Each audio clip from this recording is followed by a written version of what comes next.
আর জিলহজ মাসের প্রথম 10 দিনের অনেক ফজিলত রয়েছে। আমরা হয়তো রমজান মাসের ফজিলত জানি, আমরা হয়তো জুমার দিনের ফজিলত জানি, কিন্তু জিলহজ মাসের প্রথম 10 দিনের কি ফজিলত রয়েছে এটা আমরা অনেকেই জানি না। এই ব্যাপারে আমাদের সমাজের মানুষ একেবারেই অজ্ঞ। অথচ এই 10টা দিনের ব্যাপারে আল্লাহ তাআলা কসম করেছেন, ওয়াল ফাজর ওয়ালায়ালিন আশ। আল্লাহ বলেন এই 10 দিনের কসম।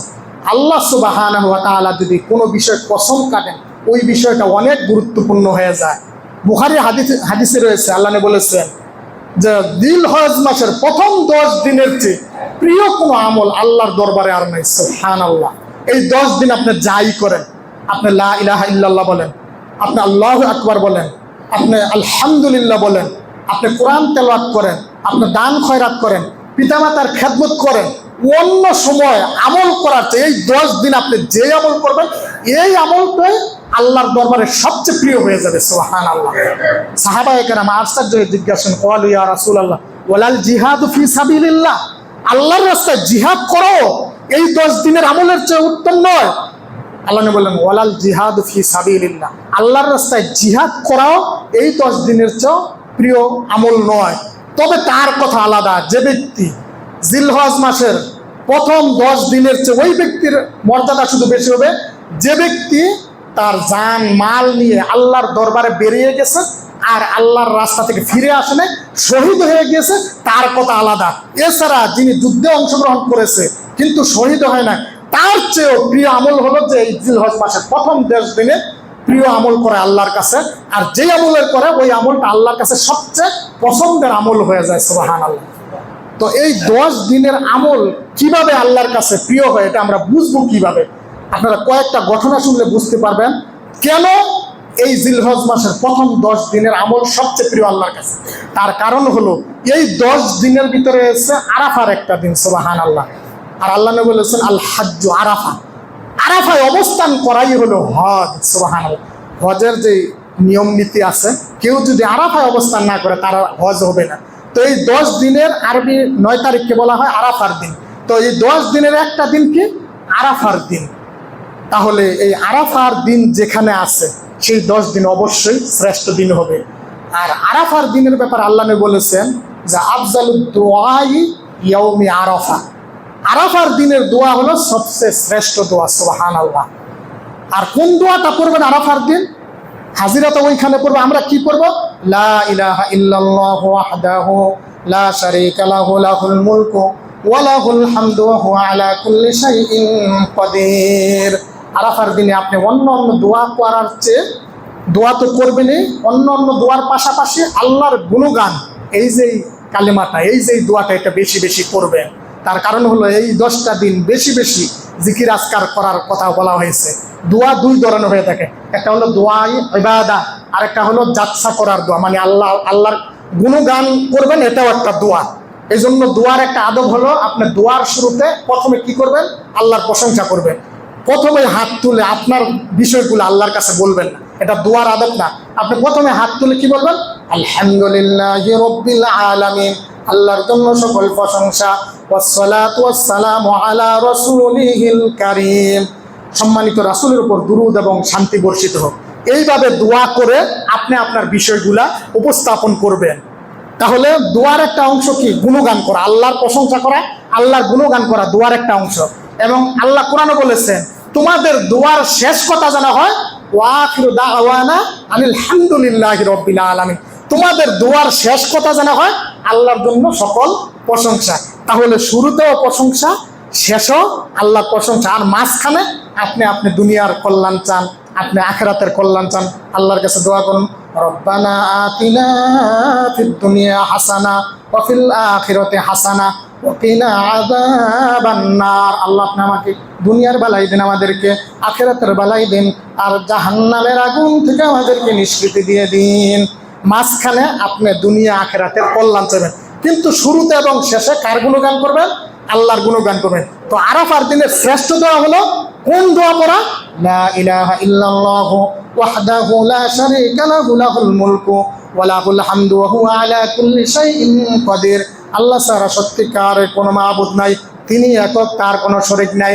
লাহুল মুলকু, রাজত্ব তার জন্য, ওয়ালাহুল হামদু, প্রশংসা তার জন্য, ওয়া হুয়া আলা কুল্লি শাইইন কাদির, তিনি সকল বিষয়ের উপর ক্ষমতাবান। তাহলে এই আরাফার দিন, এই 10টা দিন বেশি বেশি এই জিকিরগুলা আপনার কোন, বিশেষ করে যেদিন হজ হয়, এই জিকিরটা, এই দোয়াটা, এই কালেমাটা, কালেমায়ে তাওহীদটা আমরা সবাই পারি না।